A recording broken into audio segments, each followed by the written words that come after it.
कठोपनिषदाच्या 6 वल्लींपैकी पहिल्या भागातल्या पहिल्या वल्लीच्या शेवटच्या श्लोकापर्यंत येऊन आपण पोहोचलो होतो.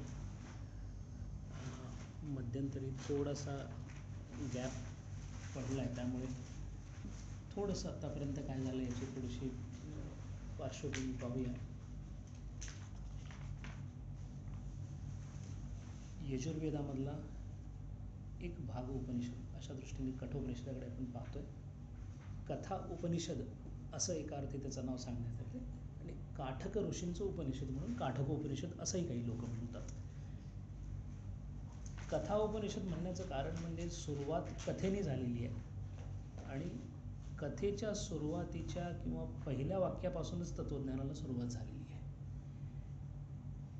कथा अशा तऱ्हेनं गुंफलेली आहे की त्यातला कथेचा भाग कमीत कमी राहावा, पण कथेच्या मार्गक्रमणेबरोबरच साधारण साधकाला ज्याचं त्या कथेकडे लक्ष आहे त्याला हेही कळतं की ही कथा ज्या पद्धतीनं चालली आहे किंबहुना त्या पद्धतीनं माझं या कथेशी कुठं ना कुठंतरी लांगे बांधे जुळत आहेत असंही आपल्याला जाणवतं.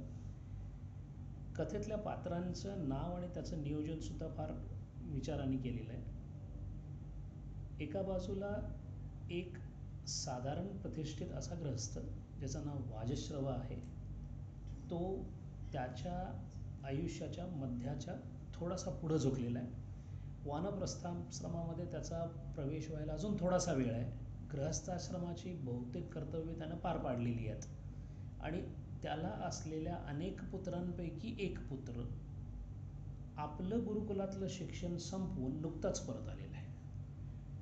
पात्र 3 आहेत कथेमध्ये. एक वाजश्रव आहे, एक नचिकेत आहे आणि एक यमधर्म आहेत. गमतीचा भाग असा आहे की वाजश्रव या नावाचा अर्थच अन्नछत्र घालणारा असं आहे. म्हणजे ज्यानं आपल्या कर्मामध्ये वेदविहित ज्या ज्या गोष्टी सांगितल्या आहेत त्यापैकी सगळ्या गोष्टी बहुतेक केल्या असं समजणारा असे ते वडील आहेत. या उलट नुकतंच आपलं वेदाध्ययन चांगल्या तऱ्हेने संपवून आलेला नचिकेत आहे. गमतीचा भाग म्हणजे तो अजूनही न चिकेत आहे. न चिकेत म्हणजे ज्याला अजूनही काही माहिती नाही, ज्याला अजूनही ज्याची चिकित्सा पूर्ण झालेली नाही असा नचिकेत आहे. आणि एका बाजूला आपण शिकलेलं ज्ञान, दुसऱ्या बाजूला माझ्या वडिलांनी सुरू केलेला एक यज्ञ, त्या यज्ञाची सांगता अत्यंत चांगल्या प्रकारे व्हावी अशी भावना घेऊन बसलेला एक आदर्श पुत्र म्हणून नचिकेत. तो एका बाजूने वडिलांना पाहतोय, एका बाजूने होत असलेलं कर्म पाहतोय, एका बाजूने त्या कर्माला आत्तापर्यंत आपल्याला मिळालेल्या ज्ञानाशी तपासून पाहतोय आणि त्या तपासता तपासता त्याला काही विसंगती आपल्या वडिलांच्या यज्ञामध्ये दिसून आलेली आहेत. सगळ्यात मोठी विसंगती त्याला अशी दिसतीये की ज्या गोष्टींचं ज्ञान या यज्ञामध्ये माझे वडील करायला बसलेत ते दान हे सगळंच भाकड गायींचं आहे. दग्धतृष्णा, पीत दुग्धदोहा म्हणजे ज्यांचं दूध संपून गेलेलं आहे, ज्यांची प्रजननाची ताकद संपून गेलेली आहे. याचा अर्थ असा आहे की केवळ काही समाजाच्या नियमांना अनुसरून हा यज्ञ जरी करण्यात आला असला तरी त्या यज्ञाचं जे स्वारस्य आहे ते माझे वडील बहुतेक गमावून बसलेत की काय अशी शंका येण्यापर्यंत नचिकेत तिथे पोहोचलेला आहे. सुरुवातीला वडिलांच्या आदरापोटी ही जे काही चाललंय ते बरोबर असावं अशी शंकाही त्याच्या मनामध्ये आलेली आहे. पण त्याच वेळेला आपण शिकलेल्या ज्ञानाशी हे कुठेतरी विसंगत होते म्हणून थोडीशी शंका मनामध्ये अशी आहे की वडिलांचं चुकतंय. पण आता या सगळ्या गोष्टींमध्ये जर त्यांचं दान चुकत असेल आणि दान हा यज्ञाचा आत्मा असल्यामुळे ज्याचं दान व्यवस्थित होऊ शकत नाही तिथे यज्ञ कधीही सफल होऊ शकत नाही आणि असा तो असफल झाल्याचं वैषम्य किंवा पाप माझ्या वडिलांच्या माथी लागू नये आणि ते लागू न देणे हे आदर्श पुत्राचं कर्तव्य आहे. इतक्या भावनेनी नचिकेत पुढे येऊन असा म्हणतो की मला जर यांनी दान दिलं, कारण माझ्याकडे असणाऱ्या सर्व मी समजत असलेल्या उपयोगी वस्तूंचं दान करणे म्हणजे खरं दान आहे. मला अनुपयोगी वस्तूंचं दान करणे याला डिस्कार्ड करणे असं आपण म्हणू शकतो. पण जे मला उपयोगी आहे, ज्याच्याबद्दल नुसतंच उपयोगी नव्हे तर ज्याच्याबद्दल मला आसक्ती आहे त्या गोष्टी मी या दानामध्ये दान करण्याचं ठरवलं पाहिजे. असं असल्यामुळे जर माझ्या वडिलांनी मला दान केलं तर मी त्यांचा पुत्र, कदाचित माझ्यावर जास्त आसक्ती असल्यामुळे माझं दान जर झालं तर वडिलांना हे दान व्यवस्थित केल्याचं पुण्य मिळेल आणि आत्ता जे मी पाहतोय त्या पापातून ते मुक्त होतील. अशा उच्च विचाराने नचिकेत पुढे येऊन वडिलांना विचारतोय की मला तुम्ही कोणाला देणार?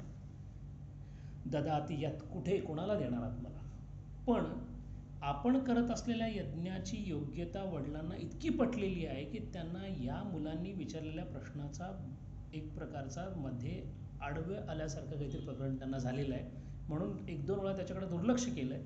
पण नचिकेताने आपला धोषा कायम ठेवल्यामुळे 3 वेळा हा प्रश्न विचारल्यामुळे मी तुला मृत्यूला देणार आहे असं वडिलांनी सांगून टाकलेलं आहे. या कथेच्या पार्श्वभूमीवर जिथे हे म्हणणं झालेलं आहे त्याच्यानंतर दुसरा जो भाग उघडतो तो सरळ सरळ यमाच्या दारामध्ये नचिकेत उभा आहे. यमाच्या दारामध्ये नचिकेत उभा असताना वडिलांनी मृत्यूला देतो म्हणून सांगितल्यामुळं गेलेला नचिकेत जरी असला तरी त्याच्या जाण्यामध्ये एक निश्चितता आहे. नचिकेतानी आपल्या वडिलांच्या आज्ञा पाळायचं हे तर मान्य केलेलंच आहे, किंबहुना तो आदर्शपुत्र आहेच आहे. पण तिथून जेव्हा वडिलांनी याला कुठे द्यायचं याच्यावर शिक्कामोर्तब केलं तेव्हापासून त्याच्या मनामध्ये त्याच्या परिपक्व विचारांनी एक प्रकारचा अभ्यास चालू केलेला आहे. यातला कर्तव्याचा भाग तर मी बजावणार आहेच, पण ज्या निमित्तानं मला मृत्यूच्या दारामध्ये माझ्या वडिलांनी दिलेले आहेत त्या मृत्यूच्या दारामध्ये नेमकं काय घडतं याच्याबद्दल आजपर्यंत कोणालाच फारशी माहिती नाही आहे.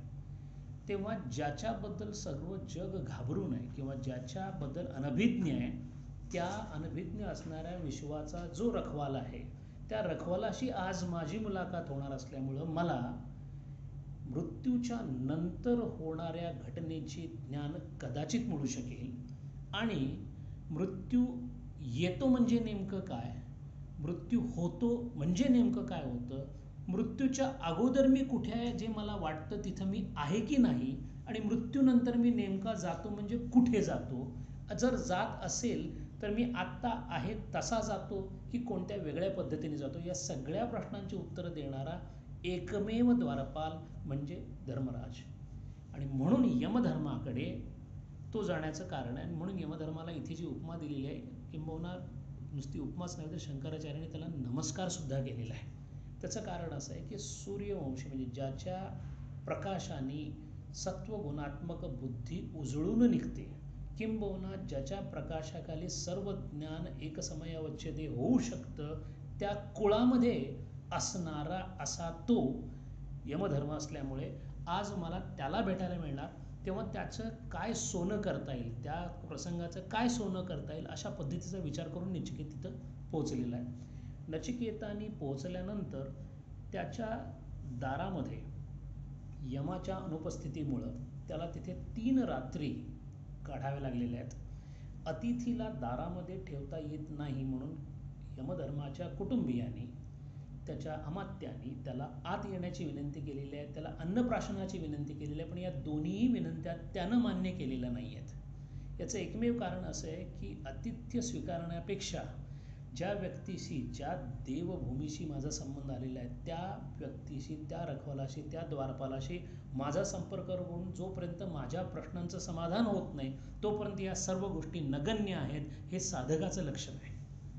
एक अत्यंत उत्कृष्ट विद्यार्थी 3 ते 4 वेळेला केवळ पहिल्या 2 वल्लीमध्येच नचिकेताला परत परत आदर्श विद्यार्थी या पद्धतीने यमानेही पण गोंजारलेला आहे आणि चक्क शंकराचार्याने उत्तम विद्यार्थी असं त्याला नाव दिलेलं आहे. गेल्या प्रवचनामध्ये आपण विद्यार्थ्यांची लक्षणं पाहिली ज्याच्यामध्ये नचिकेत पूर्णपणे बसतो. तो काकचेष्टा करणारा तर आहेच आहे, आपल्या प्रश्नाचं उत्तर मिळेपर्यंत त्यांनी कुठेही दोषा सोडलेला नाही आहे. अथक प्रयत्न आणि याला रिझोल्यूटनेस असं आपण म्हणतो आणि रिझोल्यूट अशा पद्धतीने तो जेव्हा अप्रोच होतो तेव्हा तो काकचेष्टा या पहिल्या विद्यार्थ्याच्या पहिल्या गुणाला तो उत्तीर्ण होतो. बकत ध्यान तर त्याचं आहेच आहे, कारण तो तिथे गेल्यानंतर ना त्याने आतिथ्य स्वीकारलेलं आहे ना काही कुठली गोष्ट अजून स्वीकारलेली आहे, म्हणजे नेमकं काय पाहिजे ते मिळूपर्यंत तो तसाच एखाद्या बगळ्याप्रमाणे उभा राहिलेला आहे. त्यामुळे त्याला काकचेष्टा आहे, त्याच्याकडे बकत ध्यान आहे, त्याच्याकडे श्वाननिद्रा आहे. शरीराला होणाऱ्या जितक्या आरामदायी गोष्टी आहेत किंवा काया क्लेश एक वेगळ्या प्रकाराने साधना म्हणून वापरता येतो, म्हणून विद्यार्थ्याला काया क्लेश हा साधनेच्या अंतर्भूतच घ्यावा लागतो. त्याप्रमाणे त्यानं आपण आपल्याला 3 रात्री झोप न मिळाल्यामुळे काय होईल याचा विचार न केला म्हणजे त्याची तिसरा गुणसुद्धा विद्यार्थ्याचा त्यांनी पूर्ण केलेला आहे. काकचेष्टा झालेली आहे, बकत ध्यानम झालेलं आहे, श्वाननिद्रा झालेली आहे आणि स्वल्पाहारी म्हणजे आपल्याला या जगामध्ये सगळ्यात जास्त आकृष्ट करणाऱ्या ज्या गोष्टी आहेत त्यामधलं एक अन्न ही गोष्ट सुद्धा आहे. अन्न गरजेपासून आरामापर्यंत केव्हा प्रवास करतं हे आपल्याला कळत सुद्धा नाही. किंबहुना परिस्थिती अशी आहे की केवळ अन्नाच्या साठीच वास्तव्य करणे म्हणजेच जीवन जगणे अशी सुद्धा व्याख्या थोडी बहुत आजकालच्या जगामध्ये झालेली आहे. अशा वेळेला विद्यार्थ्याचा गुण असा आहे की जो स्वल्पाहारी आहे म्हणजे ज्याचा जेवणाकडे आपल्याला फक्त हे शरीर सुदृढ ठेवण्यापुरतं लागणारं अन्न असा ज्याचा विचार आहे असा चौथा गुण असलेला तो विद्यार्थी आहे. आणि 5वा गुण म्हणजे जो गृहत्यागी आहे. आता गृहत्यागी म्हणजे केवळ आपल्या घराला सोडून तर तिथं गेलेला आहे त्यानुसार तर तो गृहत्यागी आहेच आहे.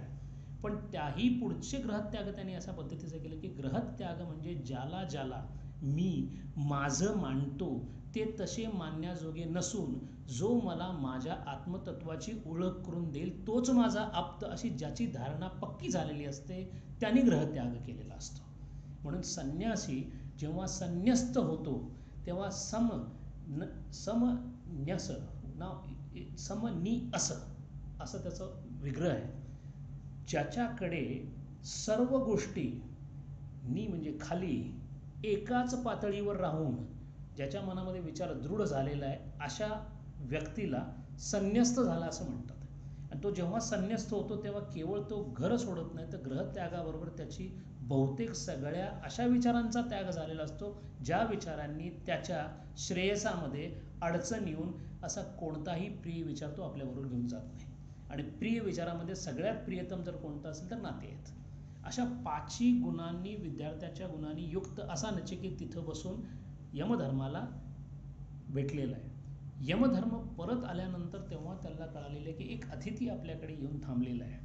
यमधर्माने 2-3 महत्त्वाच्या गोष्टी तिथं अशा सांगितलेल्या आहेत की अतिथी हा कधीही दारावर थांबू नये. ज्याचं नावच अतिथी आहे तो केव्हाही येईल तेव्हा त्याने दारावर थांबणं योग्य नाही.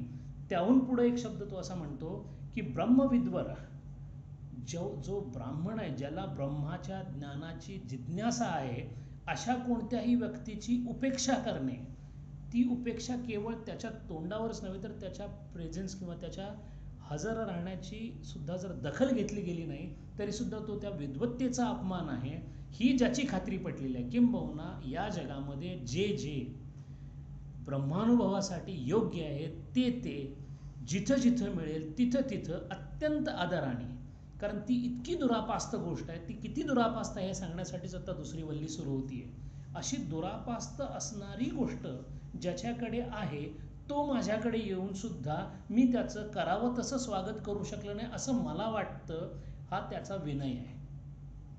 देवतुल्य असून सुद्धा इथे अतिथी या संकल्पनेशी जितका यमधर्म प्रामाणिक राहिलेला आहे यावरून एक गोष्ट सिद्ध होते की इथे आलेल्या त्या व्यक्तीची त्याला योग्यता आणि पातळी दोन्ही समजलेली आहे.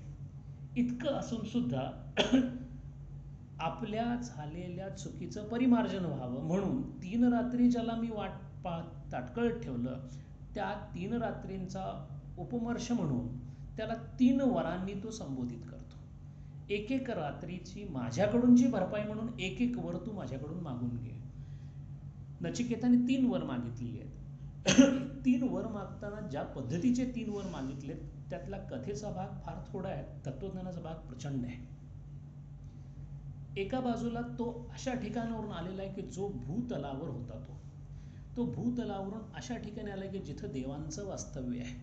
भूतल सोडलेलं आहे आणि द्यूलोकामध्ये किंवा स्वर्गलोकांमध्ये किंवा ब्रह्मलोकामध्ये तो आलेला आहे. इथे एक अशी देवता ज्याला मृत्यूचं गुपित माहीत आहे आणि मृत्यूशी संबंधित अधिकार ज्याच्याकडे दिलेले आहेत अशा व्यक्तीला तो भेटायला आलेला आहे. ज्यांना सोडून आलेला आहे तो मर्त मानव आहे. त्याचे वडील बाकीच्या त्यांच्या नातेवाईकांबद्दल इतकी माहिती कुठेही कधी मध्ये नाही पण त्याचे वडील जे आहेत तो एक मर्त मानव आहे आणि तो काम्य स्वरूपाच्या कर्मामध्ये गुंतलेला मर्त मानव आहे. कर्मामध्ये अडकलेला वडील कर्माच्या बंधनातून सुटलेला पण उपासनेकडे झुकलेला नचिकेत आणि कर्म आणि उपासना दोन्हींनाही पार केलेले असे यमदेव, अशा तीन एका एका रांकेमध्ये असे तीन वेगवेगळ्या प्रकारच्या व्यक्ती या कथेमध्ये बसवलेल्या आहेत.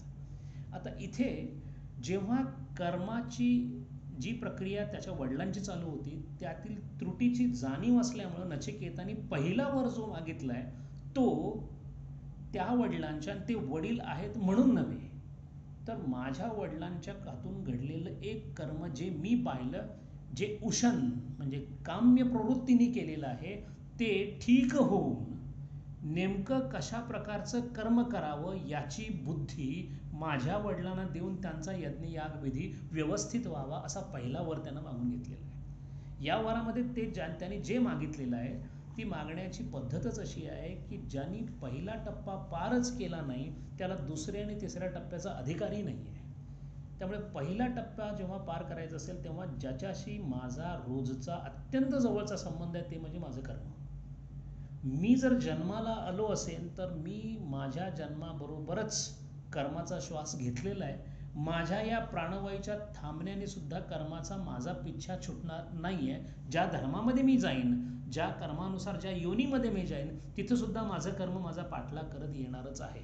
म्हणजे मी अकर्मी राहू शकत नाही हे जे गीतेचं तत्व आहे त्याची पूर्ण खात्री पटलेलं नचिकेत आपल्या वडिलांच्या पहिल्या टप्प्याची याचना यमदेवांकडे करत आहे. जर कर्म माझ्या वडिलांचं व्यवस्थित झालं तर त्याच्यामुळे त्यांना एक चांगल्या प्रकारचा प्रसाद मिळेल आणि तो चित्तशुद्धीचा प्रसाद असेल. आणि चित्तशुद्धीच्या प्रसादाशिवाय उपासनेची बैठक बसणंच शक्य नाही आहे. त्यामुळे चित्तशुद्धीचा उपाय, आता प्रश्न असा आहे की कर्म आणि कर्माची अनिवार्यता ही तर सर्वांनाच मान्य आहे. कर्माच्या अनिवार्यतेनुसार कर्म करायला जाताना कर्माची पातळी, कर्माची योग्यता, ज्या प्रकारचं कर्म जे आहे जे जसं व्हायला पाहिजे तसं होणं हीच अत्यंत दुरापास्त गोष्ट आहे. म्हणजे योगा कर्मसु कौशल्यम असं म्हटलं असलं तरी ते किती कौशल्यपूर्ण आहे हे आपल्याला दरवेळेस जगताना कळतं. कोणत्याही प्रकारचं कर्म आज जरी लिहून जरी काढायचं ठरवलं की माझ्या आजच्या दिवसामध्ये झालेल्या कर्मांमधलं एक कर्म जे मी अत्यंत शुद्ध आहे असं लिहून देईन तर थोडा वेळ विचार करायला लागतो. अशी 24 तासामध्ये होणारी जितकी कर्म आहेत त्या कर्मांमध्ये बऱ्याच वेळेला कर्माचा साधारणचा एक असा प्रवाद आपल्याकडे राहतो की जे जे माझ्या हातून होतं सगळ्यात जास्त कर्म विचारांनी होतात, सगळ्यात कमी कर्म या शरीराने होतात. खास करून ज्यांची अशा प्रकारची जीवनशैली आहे की ज्याच्यामध्ये जे फारसे इकडे तिकडे जाण्याची शक्यता नाही, जे एखाद्या नोकरीवर आहेत, अशा या सगळ्या याच्यामध्ये त्यांचा शारीरिक कर्म जरी कमी झालं तरी मानसिक कर्म प्रचंड होत असतं. मानसिक कर्म जे होतं त्या कर्माला एक विशिष्ट वळण लावून त्या कर्माची ज्या पद्धतीने भगवद्गीतेमध्ये सांगितलं त्या पद्धतीने त्या कर्माची वर्तणूक ठेवणं आणि त्या कर्मामधला आपला अधिकाराचा अंश सतत सतत काढून घेऊन प्रयत्नपूर्वक राहणं हीच गोष्ट भयंकर अवघड आहे. अशी जर साध्य झाली तर त्याला मिळणाऱ्या प्रसादांपैकी एकमेव प्रसाद म्हणजे चित्तशुद्धी आहे. कर्माने चित्तशुद्ध कर्माने चित्तशुद्धी होते याच्यापेक्षा जास्त त्याचं फळ नाही. पण ती जमीन जोपर्यंत तशी पोचली गेली नसेल तर त्याच्यामध्ये उपासनेचं बीज रोजूच शकत नाही. ज्याचं कर्म शुद्ध नाही त्याची उपासना शुद्ध असूच शकत नाही. आता ज्या कर्मामध्येच माझे वडील अडकलेले आहेत, ज्यांना कर्माचा सोयरसुतूक सुद्धा जास्त कळलेलं दिसत नाही, त्याच्यासाठी पहिला वर त्यांनी असा मागून घेतलेला की माझं झालेलं आहे याची नचिकेताला कुठेतरी खात्री आहे. म्हणून तो आपल्या वडिलांसाठी कर्मशुद्धीचा पहिलाच वर मागून घेतो की त्यांच्या हातून होत असलेलं कर्म ज्या पद्धतीने व्हायला पाहिजे त्याच पद्धतीने देवा होऊ दे. आणि हे झाल्यामुळे त्यांच्या मनामध्ये जी शांती निर्माण होईल ती शांती त्यांना बहाल हो. म्हणजे याचा अर्थ चित्तशुद्धी दे म्हणजे तू शांती दिल्यासारखं आहे, किंवा ते शांती मिळवू देत म्हणजे त्यांची चित्तशुद्धी झाल्यासारखी आहे. असं झाल्यामुळं माझ्यावर जेव्हा मला त्यांनी इथून पाठवून दिलं तेव्हा ते माझ्यावर रागावलेले होते, तो त्यांचा रागही शमलेला असेल. ज्याची चित्तशुद्धी झालेली आहे त्याचा राग शमणे हे स्वाभाविकच आहे.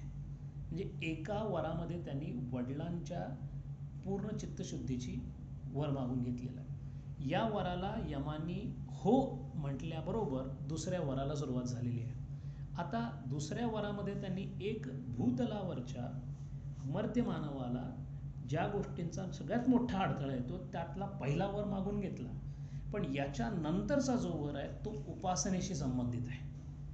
आता नचिकेतानी चित्तशुद्धी स्वतःची केलेलीच आहे, तो साधन चतुष्ट संपन्न आहे, तीव्र मुमुक्षत्व घेऊन तो यमाच्या दारामध्ये पोचलेला आहे. आता इथे त्यानं मागितलेला दुसरा वर जो आहे तो वर असा आहे की मला तू त्या अग्नीची माहिती करून दे की ज्या अग्नीच्या पूजेनंतर, जे अग्नीचा जो यज्ञ आहे तो सफल केल्यानंतर ज्याला स्वर्गलोकामध्ये प्रवेश मिळतो किंवा तो ब्रह्मलोकाचा अधिकारी होतो.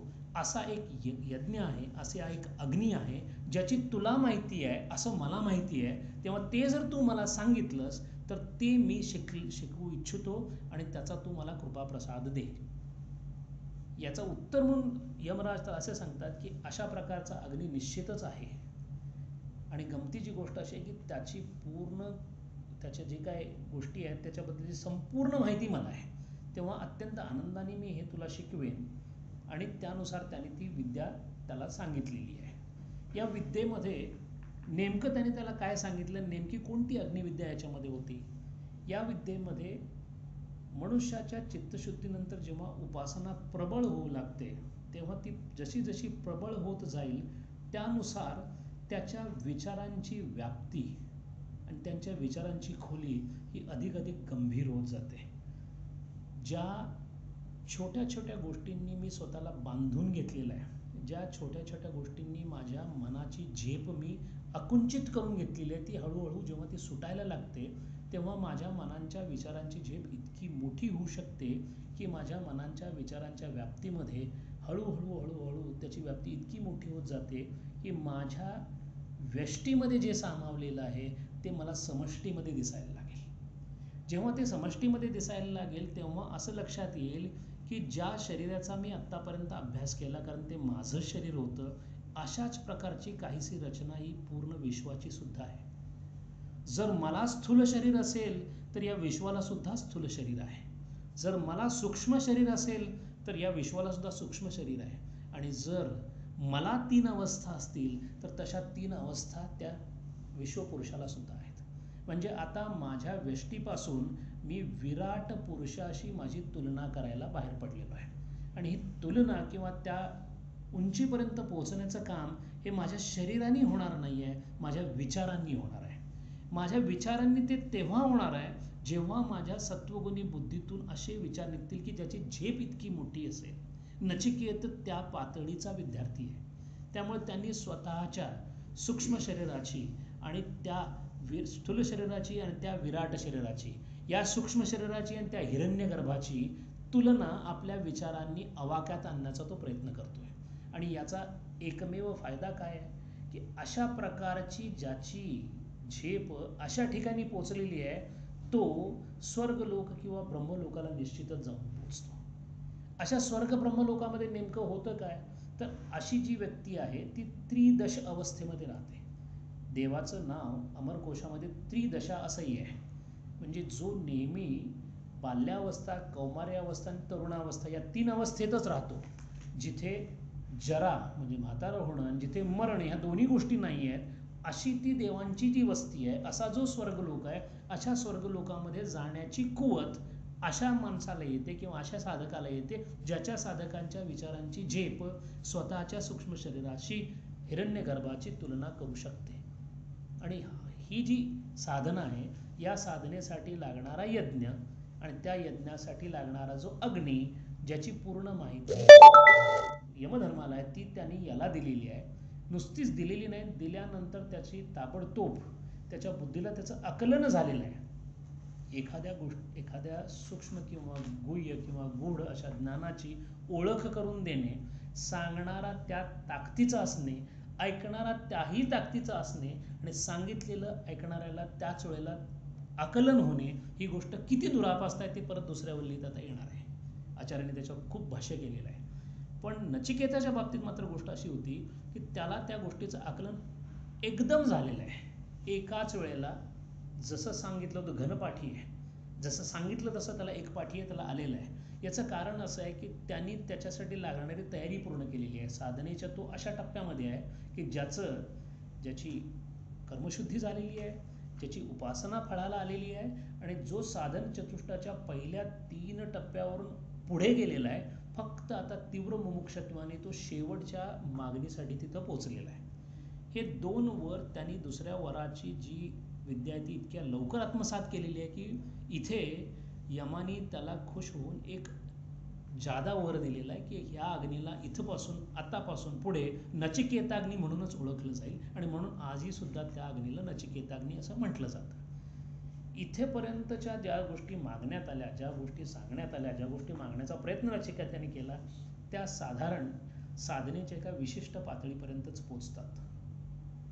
या 2 पातळ्या ज्या नचिकेताने गाठल्या त्या आपल्या दृष्टीने अत्यंत अप्राप्य अशा वाटतात, अवघड अशा वाटतात, पण तो ज्या उंचीवर पोचायचा प्रयत्न करण्यासाठी तिथे गेलेला आहे त्याच्या दृष्टीने या दोन्ही गोष्टी या अत्यंत तोकड्या आहेत. आणि म्हणून जेव्हा हे 2 वर संपलेले आहेत तेव्हा तृतीय वर वृणीश्व, तिसरा वर माग असं आता यमाने सांगितलेलं आहे.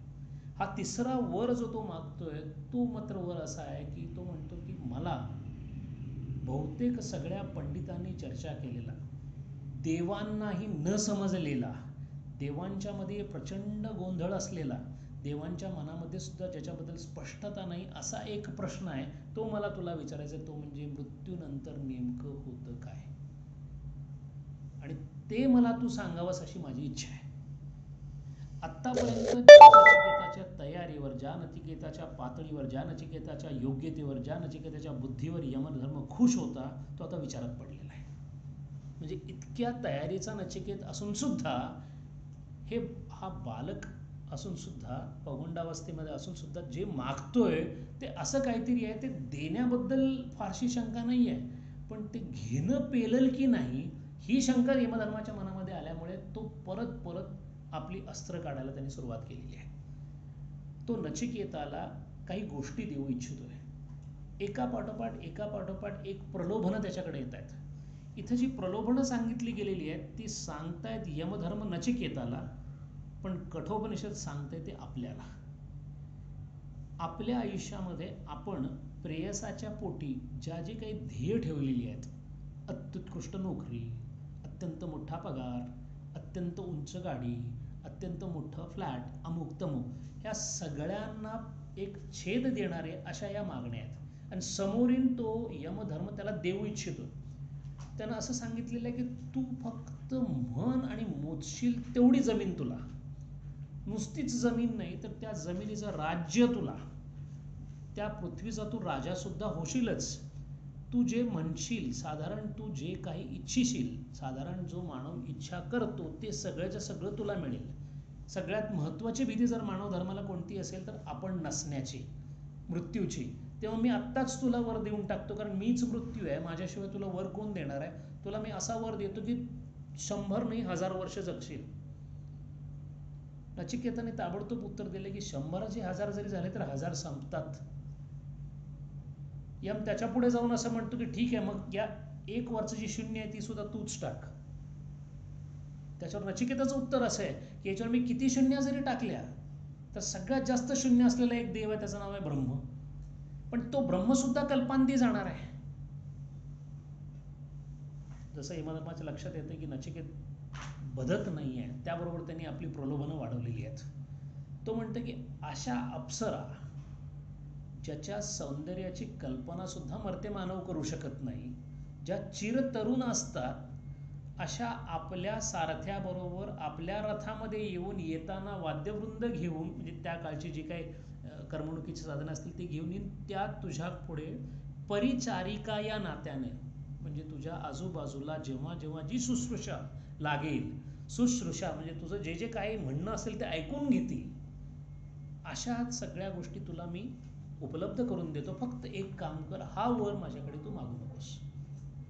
आणि जेव्हा हे अगदीच निकराला येऊन पोचलं तेव्हा नचिकेतांनी आपलं दुसरं अस्त्र काढलंय की तो असं म्हणतो की बाकी सगळं जाऊ दे, मुळात तुझं सुद्धा अस्तित्व किती आहे याच्याबद्दल कुठं खात्री आहे. आणि आता चक्क यमधर्मालाच प्रश्न असा विचारला गेलेला आहे की जर तुझ्या अस्तित्वाबद्दल सुद्धा जर काही खात्री नाही आहे तर मी जे विचारतोय अशा गोष्टीबद्दल विचारतोय की जे सतत अस्तित्वात राहणार आहे, तेव्हा तू जे जे काही मला देशील ते कितीही मोठं असेल, ते कितीही मोजमापामध्ये परिमाणामध्ये कितीही मोठं असेल तरी सुद्धा ते अंती संपणार आहे याची खात्री आहे. आचार्यांनी याच्यावर भाष्य करताना असं म्हटलेलं आहे की देण्याबद्दल काहीच नाही देवा, तू देशील मला, पण जे जे दिलेलं आहे ते ते उपभोगण्यासाठी तू मला इंद्रिय दिलेली आहेस. ते इंद्रियच जर माझ्याकडे नसतील तर मला उपभोगाचा काही अर्थ नाही आहे. आणि प्रत्येक आलेल्या इंद्रियाला क्षीणते, ती हळूहळू हळू जर्जर होत जाणार आहेत. मी जोपर्यंत ती इंद्रिय शाबूत आहेत तोपर्यंत तर मी त्याचा पूर्ण उपभोग घेईल, पण केव्हा ना केव्हा ती इंद्रिय सुद्धा जर्जर बनणार आहेत, तेव्हा मला त्याच्यातून कोणत्याही प्रकारचा आनंद घेता येणार नाही आहे. थोडक्यात म्हणजे जे जे काही तू मला देऊ इच्छितोस ते जे जे दिलेलं आहे ते मी उपभोगायची ती इंद्रिय, आणि ज्या इंद्रियातून हे शेवटी मी माझ्या मनामध्ये हा जो उपभोग घेणार आहे ते, हे सगळेच्या सगळं नाशिवंत, टाकाऊ, जीर्ण होणारं, ज्याला षडभाव विकार आहेत अशा प्रकारचं ते असल्यामुळे मला ते अजिबात नको. आणि मग असं निकरावर आल्यानंतर शेवटी यमधर्माने असं उद्गार काढलेले आहेत की खरं आहे तुझं, न वित्तेन तर्पणीयो मनुष्य. कोणत्याही प्रकारच्या, वित्त म्हणजे पैसा आपण असं समजतो, पण वित्ताचा पाठभेद असा आहे, वित्त हा शब्द वेद या शब्दावरून आलेला आहे. वेद आणि वित्त हे दोन्ही एकच, विद नावाच्या धातूपासून आलेले आहेत. विद म्हणजे टू नो, समजणे. थोडक्यात म्हणजे जे जे काही समजलं जातं, म्हणजे जे जे माझ्या आजूबाजूला आहे त्यातलं कोणतंही वित्त होऊ शकतं. वित्त म्हणजे केवळ पैसा असं नव्हे, जी गोष्ट माझ्या उपयोगाला पडते ते माझं वित्त, ज्याला बार्टर एक्सचेंज म्हणतात, त्याच्यामध्ये वित्त वेगळ्या प्रकारचं असतं. त्यामुळे वित्ताचा अर्थ अखंडानंद महाराजांनी असा केलेला आहे की जे जे जाणलं जातं. मग जाणलं न जाण्याची कोणती गोष्ट आहे ती तेवढी वित्त नाही आहे. जे जाणलं जात नाही, आणि काय जाणलं जात नाही, जाणीव जाणली जात नाही. जाणीवेने सगळं जाणलं जातं, पण जाणीव कशाने जाणली जात नाही. ज्याच्या प्रकाशामध्ये सगळं प्रकाशित होतं, पण त्या प्रकाशाला प्रकाशित करण्यासाठी कोणताही प्रकाश लागत नाही, अशी जी गोष्ट आहे ती फक्त वित्त नाही आहे, बाकी सगळ्या वित्त आहेत. आणि न वित्तेन तर्पणीयो मनुष्य, अशा प्रकारच्या कोणत्याही वित्ताने मनुष्याचं समाधान कधीही होऊ शकत नाही, हे नचिकेता तू बरोबर ओळखलेलं आहेस. म्हणून तो असं म्हणतो की फार वेगळ्या प्रकारचं तू विद्यार्थी आहेस. आता तू असं मला सांगितल्यामुळे मी असं ठरवलेलं आहे, यस्मिन इदम विचिकित्सति मृत्यो यत् संपराय महती ब्रूही नसतात. परलोकातील कोणत्या तरी, स्वर्गातील, द्युलोकातील, ब्रह्मलोकातील कोणत्या ना कोणत्या तरी आकर्षणामुळं प्रत्येक मनुष्याची इच्छा इतक्या सीमातच.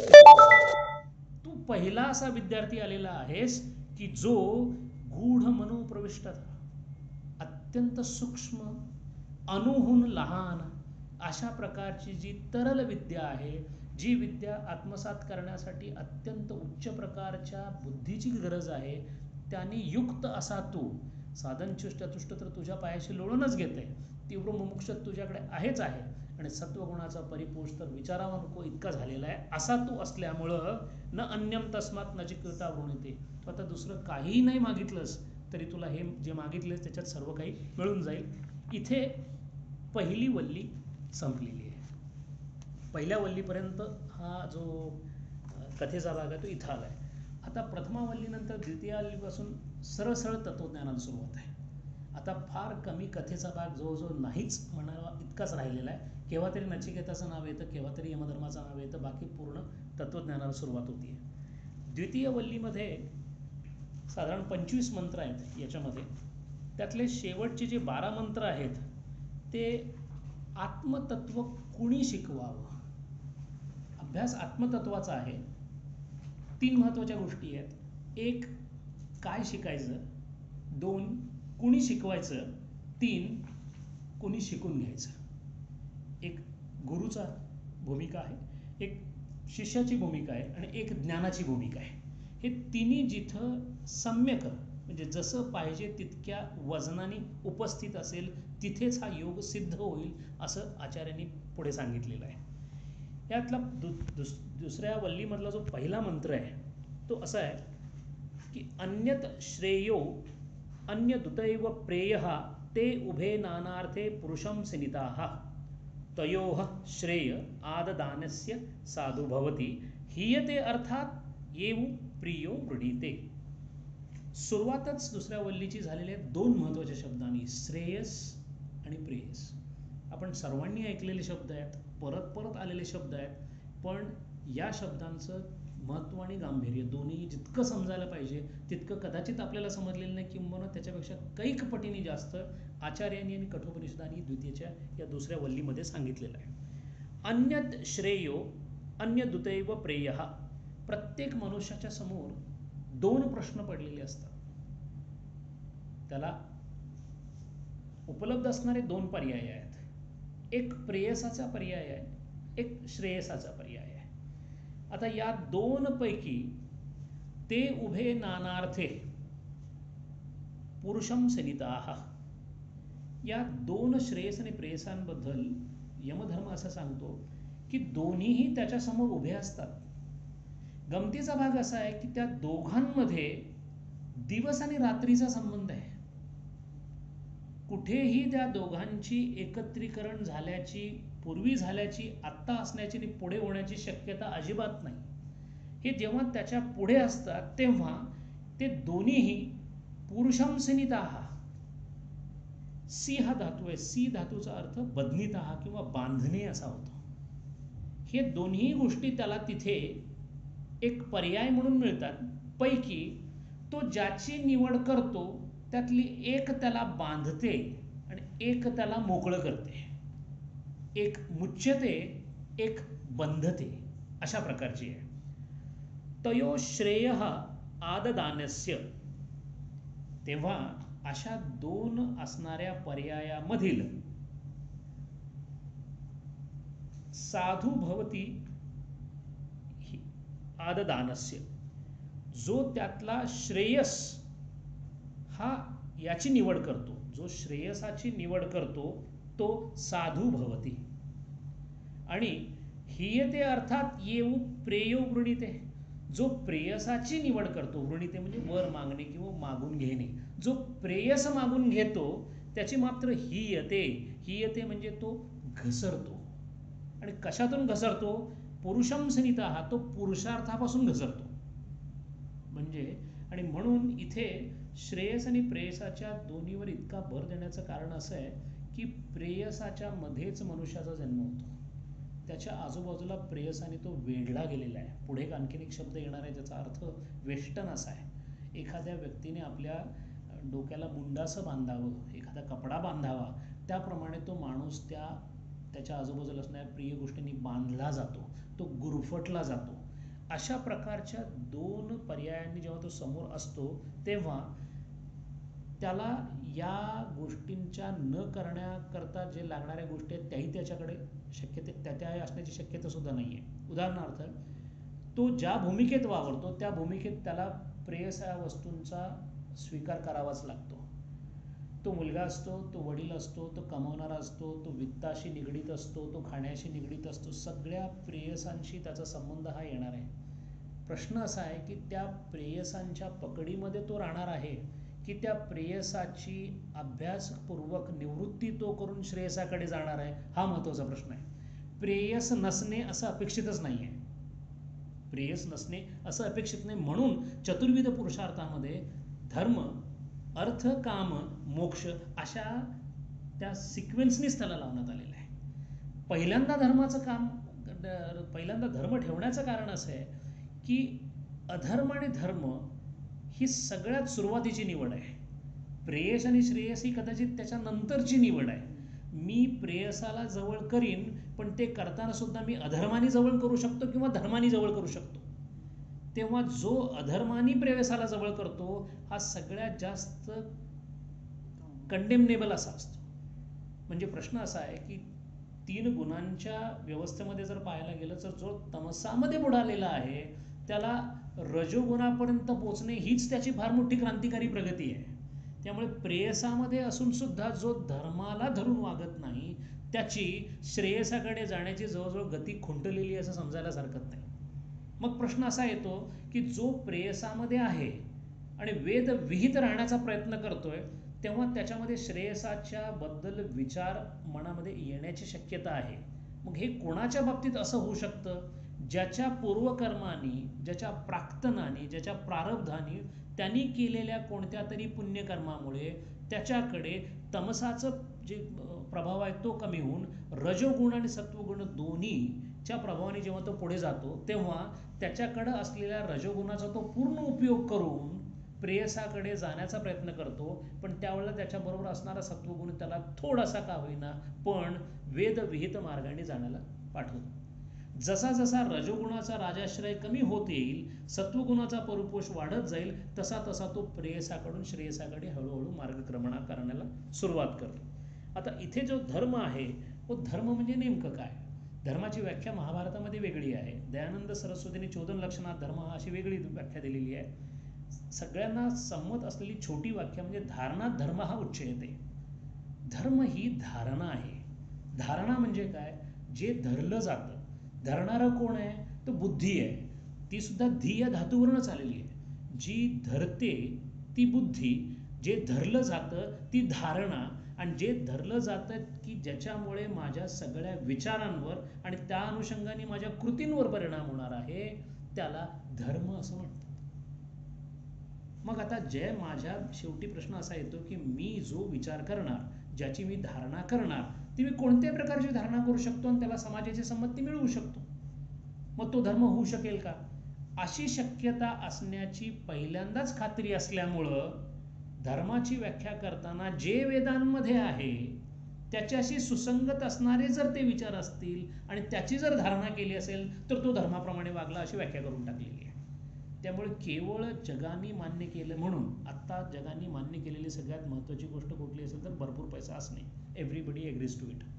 सगळीकडे अमेरिकेत असो इथे असो सगळ्यांचं एक ध्येय आहे की जास्तीत जास्त पैसा मिळवणे. याची जर धर्माशी संगत लावायला गेली तर कुठं लागते? अर्थ हा त्यात घेतलेलाच आहे, पण अर्थापासून धर्म वेगळा केलेला आहे. जेव्हा धर्माप्रमाणे वागणूक होत असताना जर अर्थप्राप्ती झाली तर त्या अर्थप्राप्तीला पुरुषार्थच मानून पुढे गेलेलं आहे. तेव्हा अर्थप्राप्ती करणे, जोडून या धन उत्तम व्यवहार आहे, उदास विचारे वेचकरी. धन जोडण्यामध्ये अजिबातच शंका नाही आहे. उत्तम व्यवहार म्हणजेच वेदविहित. आता इथे धर्माला इतकं महत्त्व दिल्यामुळे जो प्रेयसाकडे जातो, आता इथे प्रेयसाकडे तो चुकीच्या पद्धतीने जातो की योग्य पद्धतीने जातो, या दोन्ही पद्धतीला त्यांनी एकाच पातळीवर गेलेलं आहे. याचं कारण असं आहे की जो जो प्रेयसाकडे जातो, म्हणजे एखाद्या व्यक्तीनं जर मोठ्या खात्रीने एखाद्या व्यसनामध्ये आपली उडी टाकली की माझ्यावर प्रचंड मोठं नियंत्रण आहे, तर तो आज नसेल पण इतर व्यक्तींपेक्षा मे बी थोड्या वेळाने पण त्या व्यसनाच्या आहारी जाणार हे निश्चित आहे. त्यामुळे प्रेयस कोणत्याही प्रकाराने जरी घेतलं असेल तरी प्रेयस हे लपेटून टाकणे, वेष्टन करण्याची शक्यता ती, कारण प्रेयसामध्ये गुणांमधून परत एकदा मागे आणण्याची ताकद आहे. रजोगुणातला माणूस तामसिक गुणामध्ये केवळ प्रेयसाच्या मागे लागल्यामुळे जाऊ शकतो. श्रेयसाच्या बाबतीत मात्र उलटी बाजणी आहे. जो श्रेयसामध्ये गेला तो तमसाकडून राजसाकडे गेला, राजसाकडून सत्वगुणाकडे जाईल. पण जो प्रेयसाकडे गेला तो मात्र त्याचं स्खलन होण्याची शक्यता किंबहुना खात्री जास्त आहे. अशा पद्धतीने इथे प्रेयो वृणीते हीयते असा शब्द आलेला आहे. आचार्यांनी याच्यावर भाष्य करताना असं म्हटलेलं आहे की पहिलीच गोष्ट त्यांनी अशी सांगितली आचार्यांनी की दुसऱ्या वल्लीच्या सुरुवातीला की नचिकेत हा कोण आहे तर अत्यंत चांगला शिष्य आहे. शिष्य कोणाला म्हणायचं हे आचार्यांनी तिथं सांगितलंय. शास्तुम योग्य हा, जो शास्तू, शास म्हणजे शिकवणे, शासन म्हणजे जे एखाद्या नियमाप्रमाणे शिकवल्यासारखं करतात, अनुशासन, शिस्त ज्याला म्हणतो आपण. शिस्त हा शब्द सुद्धा शास धातूवरून आलेला आहे. शास्तुम योग्य हा, शिकवण्यास योग्य असा, त्याला शिष्य असं म्हणतात. ते असं का म्हणतात तर ते पुढं असं म्हणतात की कोणत्याही प्रकारचं ज्ञान, कोणत्याही प्रकारचं प्रेयस कसं जरी असलं तरी सुद्धा, आणि त्या प्रेयसामध्ये त्यांनी कशाचा अंतर्भाव केलेला आहे तो बघण्यासारखा आहे. अधिकृतम वर्णाश्रमादी धर्म हा सिनिता, अगदी वर्णाश्रम धर्माप्रमाणे जरी विधविहित कर्म जरी केलं तरी ते बांधतं. म्हणजे इथे चुकीच्या कर्म करणाऱ्यांना थाराच नाहीये. योग्य कर्म करणाऱ्यांसाठी सुद्धा इथे एक धोक्याची घंटा आचार्यांनी सांगितलेली आहे की अधिकृतम वर्णाश्रमादी धर्मासनिता, म्हणून प्रेयस सोडायचं आहे का? आपल्या कोणत्याही शास्त्रामध्ये प्रेयसाचा धिक्कार केलेला नाहीये. प्रेयसाची दोन गोष्टींनी आचार्यांनी विचार केलाय. प्रेयसो हो अभ्युदयार्थी अमृतार्थी. अभ्युदय म्हणजे विपुलता, कोणत्याही गोष्टीची विपुलता, किंवा कोणत्याही गोष्टीमध्ये आपण ज्याला आपण अपवर्डली मोबाईल म्हणतो, अशा गोष्टीला अभ्युदय असं म्हणतात. आपण करत असलेल्या कर्मानुसार आपल्याला येणारं जे वैभव आहे, त्या वैभवाला या शास्त्राने कधीच नाकारलेलं नाही आहे. त्यामुळं ते होणं कर्मप्राप्त आहे याची जाणीव शास्त्राला नक्की आहे. पण तो अभ्युदय आणि अमृतार्थी, त्याच्यामुळे होणारा जो काही आनंद असेल, ते दोन्ही जरी असलं तरी सुद्धा त्याची एक प्रकारची हेटाळणी इथं करण्याचं कारण असं आहे प्रेयस म्हणून, की ते कितीही चांगलं असलं तरी सुद्धा ते बांधतं. प्रश्न इथे चाललाय मुक्त होण्याचा. त्यामुळे मुक्त होण्याच्या विरुद्ध ज्या ज्या गोष्टी आहेत त्या आता प्रश्न सगळ्यात महत्त्वाचा असा येतो की मग सगळी धर्मशास्त्र काय आहेत?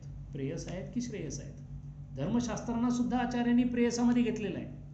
ते अत्यंत योग्य आहे, समाजासाठी ठीक आहे, आपल्या अभ्युदयासाठी जरुरीचं आहे, याच्यातूनच आपल्याला अमृतार्थी वगैरे गोष्टी मिळणार असं सगळं जरी असलं, स्वर्गप्राप्तीची जरी त्याच्यामध्ये सोय असली तरी सुद्धा, षोडशोपचार पूजा जरी असली, आणि हे इथं सांगण्याचं कारण असं की आचार्यांच्या काळामध्ये पूर्वमीमांसकांची फार मोठी वर्दळ महाभारतभर चालू होती. इतकंच नव्हे तर ज्याला कर्मठ असा जो शब्द आलेला आहे तो पूर्वमीमांसेवरून आलेला आहे. कर्मठतेचा परिपाक असा होता की ब्रह्म या संकल्पनेचा पूर्णपणे त्याने धिक्कार केलेला होता. केवळ आपण करत असलेल्या यज्ञयागानी स्वर्गलोकाची प्राप्ती करून घेणे हाच आपल्या जीवनाची इतिश्री असं समजणारे पूर्वमीमांसक होते. या विरुद्ध स्वर्गलोक तर नाहीच नाही, पण काहीच नसणे म्हणजेच सगळं असणं असं म्हणणारे शून्यवादी बुद्धिस्ट सुद्धा होते. एका बाजूला बुद्ध लोकांचा जोर होता, एका बाजूला पूर्वमीमांसकांच्या कर्मठांचा जोर होता. अशा वेळेला आचार्यांनी सांगितलेलं हे शास्त्र आहे की ते जरी कितीही चांगलं असलं, आणि इथं प्रेयसाची ही जी गोष्ट घेतलेली आहे वेदधर्माची, याचं कारण असं की पूर्वमीमांसकांना दिलेलं ते उत्तर आहे. त्याचा कुठेही त्यांनी हेटाळणी त्या पद्धतीने केलेली नाही आहे, पण त्याचं मूल्य आणि त्याची मर्यादा ती तितकीच असल्यामुळं त्याच्या पुढे त्याच्यामधून फक्त बंधन निर्माण होतं. आणि म्हणून आचार्य जेव्हा या गोष्टीबद्दल वादविवाद करायला गेले तेव्हा ते प्रभाकर भट्टाकडेच गेले होते. आणि दुर्दैवाने प्रभाकर भट्टांनी त्या काळामध्ये ते एक प्रकारची शिक्षा भोगत होते ज्याच्यात त्यांचा मृत्यू झाला. प्रभाकर भट्ट हे आपल्या पूर्वमीमांसेच्या ज्ञानावर इतके पक्के होते, त्यांचं ज्ञान इतकं मोठं होतं की काही बुद्धिस्ट स्कॉलर्सनी, त्या पंडितांनी त्यांना वेदांवर जर इतकी भिस्त असेल तर तू पर्वतावरून उडी मारली तरी सुद्धा वेदांनी तुझं रक्षण केलं पाहिजे असं म्हटल्यामुळं, जर वेद खरे असतील तर मला काही होणार नाही असं म्हणून त्यांनी उडी मारली होती. आणि त्यामध्ये त्यांना इजा झाली. ती इजा होण्याचं कारण जेव्हा विचारलं तेव्हा त्यांनी असं सांगितलं मी जर हा शब्द वापरला होता. इतका त्यांचा वेदांवर विश्वास होता. पण सर्व बुद्धिस्ट पंडितांनी तुम्ही हरलात असं सांगितल्यामुळं त्यांनी स्वतःसाठी घेतलेली जी शिक्षा होती ती शेंगदाणे जे असतात त्याच्यावरची जी फुलं असतात त्या फुलांनी चिता पेटवली होती. ती अत्यंत हळू जळते आणि त्या चितेवर त्यांनी आपला देह ठेवला होता. ज्या वेळेला वादविवादासाठी शंकराचार्य पोहोचले तेव्हा त्यांचा मुख्य हेतू हाच होता की या माणसाचा जर या बाबतीत पराभव झाला तर प्रेयसाच्या बाबतीत त्यांची जी असणारी गोष्ट आहे ती त्या आपल्या मनातून काढतील आणि ब्रह्मम सत्यम जगन्मिथ्या हे सिद्ध होईल म्हणून ते तिथे गेले होते. पण प्रभाकर आपल्या वादविवादाच्या तयारीत, म्हणजे वादविवादाच्या याच्यामध्ये नसल्यामुळं त्यांनी आपल्या मेव्हण्याचं नाव सुचवलं, ते म्हणजे मंडन मिश्र. आणि मग सुरेश्वर आचार्य वगैरे सगळं प्रकरण झालं. इथे यामुळे ज्या ज्या गोष्टी वेदांमध्ये सांगितलेल्या आहेत पण ज्या कर्मकांडकृत आहेत, म्हणजे कृष्णकेश हा जातपुत्र यजेता, म्हणजे ज्यांनी ब्रह्मचर्य त्यांनी यज्ञ करू नये, ज्याची मुलं झालेली आहेत त्याच माणसाने फक्त यज्ञ करावे, हे सगळे ज्या काही गोष्टी सांगितल्या त्या गोष्टी सांगितल्याप्रमाणे करण्यामध्ये कोणत्याही प्रकारचं ऑब्जेक्शन असं यांना नाही आहे. पण या सगळ्या गोष्टी प्रेयसामध्ये मोडतात याचं भान मात्र कोणत्याही परिस्थितीमध्ये सोडता कामा नये असं आचार्य सांगतात. पुढं आचार्य असं म्हणतात की ज्याच्याकडे तमसाकडून राजसाकडे, राजसाकडून सत्वगुणाकडे ज्या पद्धतीने आपण जातो, तसं जे विनाशाकडे झुकलेले आहेत, म्हणजे ज्यांना वेदविहित प्रेयसाची सुद्धा ओळख नाही आहे, श्रेयसाची तर त्यांना कपर्दिक सुद्धा कल्पना नाही आहे, अशा प्रकारचे 3 प्रवाह आपल्याला समाजामध्ये दिसतात. एक विनाशाकडे झुकलेले, एक अभ्युदयाकडे झुकलेले, म्हणजे ज्यांना इथं वैभव भोगायचं आहे, आणि एक कल्याणाकडे झुकलेले, अमृतत्वाकडे झुकलेले, अमरत्वाकडे झुकलेले आहेत. या तिन्हीमध्ये एक विध्वंस आहे, एक प्रेयस आहे, एक श्रेयस आहे. विध्वंसाकडून प्रेयसाकडे जाणे आणि त्यामध्ये श्रेयसासारखी कोणती तरी गोष्ट आहे याची जाणीव होणे, याला प्रचंड मोठी ईश्वर कृपा असं समजलं जातं. आज या घडीला कठोपनिषदाच्या भाष्याचा अभ्यास करणारे बोटावर मोजण्या इतके आहेत. याचाच अर्थ असा की अशा प्रकारचं कोणतं तरी शास्त्र आहे, त्याची तोंड ओळख, अनुभव नव्हे, तोंड ओळख होणे ही सुद्धा ज्यांची इच्छा होत नाही, याचा अर्थ असा आहे की जे अभ्युदयामध्ये गुंतलेले आहेत, जे विनाशामध्ये गुंतलेले आहेत, त्यांचा आणि श्रेयसाचा संबंधच येऊ शकत नाही. आणि म्हणून या श्लोकामध्ये, या मंत्रामध्ये असं म्हटलेलं आहे की त्याच्यासमोर 2 स्पष्ट पर्याय दिसत असून सुद्धा या दोन्हीपैकी एकाचीच माहिती असणारे बरेच लोक आहेत, किंबहुना हे 2 पर्याय आहेत याचीच माहिती नसणारे सुद्धा भरपूर लोक आहेत. तेव्हा ज्यांना या 2 पर्यायांची माहिती आहे, पैकी कोणता पर्याय आपल्याला बांधतो याची माहिती आहे, तेच सजगपणे श्रेयसाची पूजा करू शकतात. पुढे अशा प्रकारची इच्छा होणं प्रेयसाच्या बाबतीत किंवा श्रेयसाच्या बाबतीत, परमेश्वर स्वतःच गीतेमध्ये भगवान म्हणतात 9व्या अध्यायामध्ये, भूतेषु कामोस्मी भरतर्षभ. काम जो आहे, जी इच्छा आहे, ती इच्छाच म्हणजे सुद्धा पार्था मीच आहे. तुझी इच्छा तुला वाटतं तुला झालेली आहे, पण तुला होणाऱ्या इच्छेच्या मागची जे साक्षी चैतन्य आहे ते माझंच आहे. तुझ्या इच्छेला मर्त्य मानवा इतका सुद्धा अर्थ नाही आहे जर मी त्याला उजळलं नाही तर. मग असं असेल तर त्याच्या मागचं जे तत्व आहे ते फक्त त्याला उजळण्याचं काम करतोय. इच्छा कोणती असावी हे त्या उजळण्याला माहिती नाही. इच्छा होणं आणि इच्छा फलद्रूप होणं या दोन्ही गोष्टी त्या व्यक्तीवर अवलंबून आहेत, त्या व्यक्तीच्या परिस्थितीवर अवलंबून आहेत, त्या व्यक्तीच्या कर्मावर अवलंबून आहेत, त्या व्यक्तीच्या संचितावर अवलंबून आहेत. फक्त जे व्हायचं त्याला लागणारी जी ताकद आहे, त्याला लागणारी जो प्रकाश आहे, तो फक्त देण्याचं काम मी करतो असं स्वतः भगवान म्हणतात. आता प्रश्न असा येतो की 4 पुरुषार्थामध्ये धर्म, अर्थ आणि काम हे तिन्हीच्या तिन्ही जे आहेत ते तिन्हीही प्रेयसासाठी वापरलेले असल्यामुळे सगळेच्या सगळे एका नावात मोडतात, ज्याचं नाव आहे अविद्या.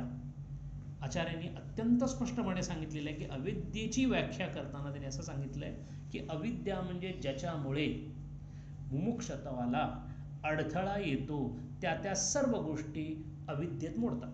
म्हणजेच जे प्रेयस ते अविद्या स्वरूप आहे असं त्यांनी स्पष्ट सांगितलेलं आहे. अविद्या कारण ते मनुष्य विद्या, म्हणजे जी विद्या घेण्यासाठी आपण बुद्धीचा वापर केला. आता याचा आपल्या स्वतःच्या आयुष्याशी संबंध लावताना असा लावता येतो की मी जरी मेडिकल सारख्या ब्रांचमध्ये अत्यंत उत्कृष्ट अभ्यास जरी केला असला तरी ती अपराविद्या असल्यामुळं ती अविद्येतच जमा आहे, कारण त्याच्यामुळे मुमुक्षत्वाचा काहीही अर्थार्थी संबंध नाही. जे मी करतो, ज्याच्यामुळं मला वाटतं मला यश मिळालं, ती अविद्या आहे, कारण ती बहिर्मुख असणारी विद्या आहे. अंतर्मुख करणारी जी विद्या असेल, म्हणजे जी विद्या अर्थ, धर्म आणि काम हे सोडून शिकवण्याचा प्रयत्न करते, तिला विद्या या पद्धतीने. आणि ब्रह्मविद्या किंवा आत्मविद्या सोडून जेवढ्या विद्या आहेत त्या सगळ्या विद्या अविद्या आहेत असं आचार्यांनी इथं सांगितलेलं आहे. श्रेयो मार्ग आणि प्रेयो मार्ग, विद्येची आणखीन एक व्याख्या त्यांनी असं केलेलं आहे की द्वैत रहित शुद्ध जाणीव म्हणजे विद्या, अशी विद्येची व्याख्या केलेली आचार्यांनी. द्वैत रहित शुद्ध जाणीव, नॉन ड्युअल अवेअरनेस. आता प्रत्येक विद्येमध्ये प्रमा आहे, प्रमाता आहे आणि प्रमेय आहे, म्हणजे इथे द्वैतरहित असण्याची शक्यताच नाही आहे. मग द्वैतरहित फक्त एकाच ठिकाणी होऊ शकतं जिथं जाणणारा जाणीव आणि जाणण्याची प्रक्रिया एक होऊन जाते. तिथेच द्वैत नसतं, म्हणजेच शुद्ध जाणीव. आणि शुद्ध जाणीवेचा अनुभव म्हणावा तर तो अनुभव आपल्याला सांगावा लागतो, पण तो खरा अनुभवही नाही आहे. ज्याची स्थितीच जाणीव आहे, जो सच्चित आनंद स्वरूप आहे, त्याची ओळख होणे म्हणजेच त्याच्याशी समरस होणे. समरस झाल्यानंतर ओळख सांगणारही कोणी होत नाही. आणि म्हणून असा जो आहे, ज्याला या तिन्ही गोष्टींपासून जो दूर आहे, जो या द्वैतापासून दूर आहे, त्याचीच फक्त विद्या सफळ झालेली आहे. ते सोडून जे जे आहे ते सगळं अविद्या मार्गातलं आहे. पुढे ते असं म्हणतात की विद्या आणि अविद्या एकाच वेळी अस्तित्वात राहू शकत नाहीत. एक तर विद्या असेल, एक तर अविद्या असेल. थोडी विद्या आहे, थोडी अविद्या आहे असा प्रकरण होऊ शकत नाही. सह अनुष्ठातुम अशक्यत्वात् असं यांनी अवतारिकेमध्ये सांगितलेलं आहे. ही त्वा अविद्यारूपम प्रेयः. अविद्यारूपम प्रेयः म्हणजे प्रेयस असं म्हटलं तरी हरकत नाही, अविद्या असं म्हटलं तरी हरकत नाही, असं आचार्य म्हणतात. काय होतं प्रेयसाने, तर त्यांनी त्याची हे सांगितले की जो जो प्रेयसाच्या मागे जातो, आता प्रेयसामध्ये कोणत्या प्रकारचा भेदभाव केलेला नाही. अत्यंत चांगल्या प्रकारचं प्रेयस असो, अत्यंत वाईट प्रकारचं प्रेयस असो, सगळ्या प्रेयसामध्ये काय होतं तर पहिल्यांदा ती व्यक्ती जी आहे ती विमूढ होते. विशेषेण मूढ. मूढ हा शब्द मूर्ख अशा पद्धतीने जरी आपण घेत असलो तरी त्याचा खरा अर्थ म्हणजे इंग्रजीच्या भाषेत बोलायला गेलं तर डिल्युडेड. डिल्युजन आणि इल्युजनमध्ये फरक आहे. एखादी गोष्ट नसताना दिसणे त्याला इल्युजन असं म्हणतात, पण असलेली गोष्ट विपरीत दिसणे, विपरीत भावना ज्याला म्हणतात त्याला डिल्युजन असं म्हणतात. आणि मूढ म्हणजे जो डिल्युडेड, ज्याच्या मनामध्ये विपरीत भावना असते. म्हणजे जेव्हा मी खांडेकरांना अभ्यंकरांना पाहतो तेव्हा मी अभ्यंकरांना पाहतो अशी जी भावना होते ही मूढ भावना आहे. कारण जे आहे ते मला दिसत नाहीये, जे नाही ते मी विपरीत भावनेने मी त्यांना एक परपुरुष, एक दुसरा मनुष्य या दृष्टीने मी त्यांच्याकडे पाहतोय. ज्या वेळेला माझ्या दृष्टीतला तो दोष निघून जाईल त्यावेळेला मी विमूढ अवस्थेत असणार नाही. दुसरी एक गोष्ट अशी सांगतात आचार्य की गमतीच, ते स्वतःच म्हणतात की गमतीचा भाग असा आहे, प्रेयस पटदिशी सुख किंवा पटदिशी परिणाम देऊन जातं. श्रेयस आपला परिणाम दाखवायला खूप वेळ घेतं, पण अंतिम कल्याणकारी असतं. आणि या एका कारणामुळं ज्याच्याकडे थांबण्याची ताकद नाही, पेशन्स ज्याला म्हणतो, थांबण्याची ताकद नाही, म्हणून असा जो थांबतो, श्रेयस आपल्या पदरी पडावं म्हणून त्याला पुढच्या श्लोकामध्ये नावच धीर असं दिलेलं आहे. धीर म्हणजे जो रिझोल्यूट, जो थांबतो त्याला ते मिळूपर्यंत. आणि अशी सगळ्यांची तयारी नसल्यामुळं ज्या वेगामध्ये जे सुख मिळतं प्रेयसामधून, म्हणून प्रेयसाकडे जाण्याची सगळ्यांची प्रवृत्ती प्रचंड आहे. ज्या वेगाने प्रेयस आपल्याला सुख देतं त्याच वेगाने ते सुख संपल्या संपल्या दुःखाचा महासागर आपल्या पुढे आणून उभा करतं. पण एवढं माहीत असून सुद्धा त्या क्वचित मिळणाऱ्या सुखासाठी तो प्रेयसाकडे धाव घेतो. आणि म्हणून हे ज्याला कळत नाही, ज्याला दूरचं दिसत नाही, श्रेयस काय करतं हे दिसत नाही, त्याला अदूरदर्शी असं आचार्यांनी म्हटलेलं आहे. म्हणजे जो प्रेयसाच्या मागे जातो तो विमूढ असतो, तो अदूरदर्शी असतो. आणि त्यांनी एक महत्वाचं वाक्य सांगितले, प्रेयसात पारमार्थिक प्रयोजनात प्रच्यव्यते. जो जो प्रेयसाच्या मागे लागेल, प्रच्यवते म्हणजे च्युत म्हणजे स्खलन म्हणजे तिथून फेकला जाणे, तो असा प्रेयसात जातो तो पारमार्थाच्या प्रयोजनापासून नेहमी दूर फेकला जातो. आता इथे आचार्यांनी पुढे त्याच्यामध्ये एक असा विचार मांडलेला आहे की श्रेयस आणि प्रेयस या गोष्टींवर इतका उहापोह करण्याचं कारण काय. दुसऱ्या वल्लीतले 12 श्लोक याच्यावर जवळजवळ वाया घातलेले आहेत किंवा त्यांनी दिलेले आहेत. हे परत परत सांगण्याचं कारण त्यांनी असं सांगितलेलं आहे की आचार्यांच्या मते प्रेयस आणि श्रेयसाचा विचार हा म्हणजेच विवेक आहे. ज्याचा विवेक जागृत आहे, ज्याला नित्यानित्य विवेक पूर्ण माहिती आहे, त्याला श्रेयस आणि प्रेयसाची जाणीव पदोपदी आहे. जाणीव असणे गोष्ट 1, जाणीव असल्याप्रमाणे वागणे गोष्ट 2, आणि ती जाणीव सतत असणे गोष्ट 3, आणि त्याची सहजता येणे गोष्ट 4. या 4 गोष्टी करणे म्हणजे साधना करणे. यामध्ये घंटी वाजली नाही तरी चालू शकतं, यामध्ये पूजा झाली नाही तरी चालू शकते. विचारांची पूजा आहे. विचारांनी, विचारांच्या माध्यमातून, विचाराच्या साधनांनी साध्यासाठी केलेली पूजा. अशा पद्धतीने आचार्यांनी इथे हा श्रेयस आणि प्रेयसाचा विचार मांडलेला आहे. दुसऱ्या वल्लीच्या दुसऱ्या श्लोकामध्ये श्लोक असा आहे, श्रेयश्च प्रेयश्च मनुष्यम एतः तौ संपरित्य विविनिक्तः धीरः श्रेयो हि धीरोभि प्रेयसो वृणीते मेयो मंदो योगक्षेमात वृणीते. आता ते असं म्हणतात की कोण धीर आहे. तर जे काही भक्त प्रल्हाद बनला, भक्तिरसाचा मेरुमणी बनला, प्रेयसाच बीज त्याला योग त्यामुळे नाही, तो कोणत्याही परिस्थितीमध्ये प्रेयसाकडेच झुकलेला आढळेल. दुसरं, फलाचं अज्ञान, मी जे काही करतोय त्याच्यातून मला काय नेमकं फळ मिळणार आहे याचं सुद्धा अज्ञान असू शकतं. श्रेयसाच्या फलाची प्राप्ती म्हणजे केवळ आत्मानंदाची प्राप्ती आहे. पण त्या आत्मानंदाच्या प्राप्तीबद्दल जर माझ्या मनामध्ये तितकी स्पष्टता नसेल तर मात्र माझं मन श्रेयसाच्या ऐवजी किंवा कधी कधी श्रेयसाकडे जाईल, बहुतेक वेळा प्रेयसाकडे वळेल. तिसऱ्यांदा, दुर्विवेक हा एक त्याचं कारण असू शकतं. म्हणजे ज्याच्या बुद्धीमध्ये मुळातच असा काही दोष आहे की तो श्रेयस आणि प्रेयसाचा निवाडाच करू शकत नाही. म्हणजे साधन चतुष्टाच्या पहिल्या टप्प्यातच त्याची हार झालेली आहे. आणि ही हार होण्याची शक्यता कशामुळे आहे तर त्याची इच्छाच तशी होत नाही. त्याचं कारण असं की त्याच्या मागच्या पूर्वकर्माप्रमाणानुसार त्याच्याकडे तमसाचं प्रमाण इतकं आहे. आणि म्हणून एकमेव असा धर्म आहे की सगळ्या आपल्या प्रार्थनांमधून आपण एकच गोष्ट मागतो, बुद्धी. भर्गो देवस्य धीमहि, तो तसा जो इफल्जंट प्रकाश आहे तो प्रकाश इथे जसा तुझा सवित्र आहे, तुझा जसा प्रकाश आहे तसाच्या तशा प्रकाशाने जसं सगळं उजळून निघतं, तसं मला माझ्या बुद्धीला असा प्रकाश दे की ज्याच्या प्रकाशामध्ये हे सगळं उजळून निघेल. आणि उजळून निघणे म्हणजेच मला विवेकाची प्राप्ती होईल. आणि ती होत नसल्यामुळं दुर्विवेक हे एक कारण आहे प्रेयसाकडे जाण्याचं. आणि चौथं आहे व्यमिश्री भूतेव. हे फार त्यांनी स्वतःच त्याचं हे पण दिलेलं आहे. नेमकं काय करतो याची ज्ञान उणीव. नेमकं काय करतो याची ज्ञान उणीव, याला व्यामिश्री भूतेव. व्यामिश्री भूतेव म्हणजे सरमिसळ झालेली असते. नेमकं काय करायचं. आणि त्याचं एक उदाहरण त्यांनी दिले. अतिरात्रम नावाचा एक यज्ञ आहे, तो आंध्र प्रदेश आणि केरळामध्ये करतात. तो 12 दिवस वगैरे चालतो. एका पक्षाच्या प्रमाणात ते असं यज्ञ लावलेला असतो आणि त्याचं 12 दिवस हे होतं. त्याच्यामध्ये पशुबळी पण दिला जातो. आंध्रामध्ये तो दिला जात नाही म्हणून केरळातले नंबूदिरी ब्राह्मण त्याला मान्यता देत नाहीत. यामध्ये 12 दिवसांमध्ये जे काही चाललेलं असतं, या यज्ञाचा नेमका हेतू कोणता हा कोणाच्याही ध्यानामध्ये येत नाही.